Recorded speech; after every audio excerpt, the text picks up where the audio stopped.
the traditional 8-hour 9-to-5 workday is soon be a thing of the past. Well, today's younger workers, they crave flexibility. They want options like telecommuting and split schedules to accommodate their personal and family lives. According to an article on Time.com, 37% of them are willing to trade a smaller salary to get those more flexible jobs. Some employers are already getting behind the idea. Those employers have reportedly found the flexible job hasn't hurt productivity. It seems a happier employee is a harder working one. So what do you think? Can you imagine a day where the standard punch the time card kind of workday disappears, replaced by people working perhaps from home via phone and computer?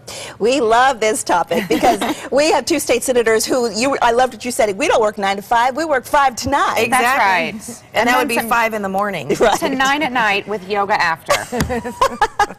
So what do you think of this? Are these younger generationed employees wanting to have more flexibility? Is that a smart way to change the workplace? Well, as a former employer, I think that you get more productivity out of your employees if they're happy and if you're able to work around their schedules. I also think that we're seeing a lot more men staying home and being engaged with children, and so that tradition of 9 to 5 is probably changing in some families.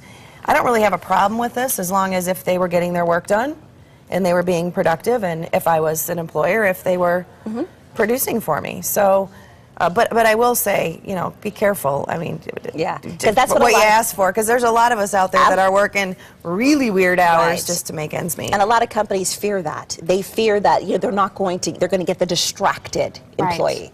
Well, and I think, well, first of all, the idea of 9 to 5, I think, is not really relevant in American society today anyway. Most Americans are working many more than 40 hours a week, and many, like us, have multiple jobs, right? So most people are working multiple jobs to get by and take care of their families. So I don't think that's going to change much.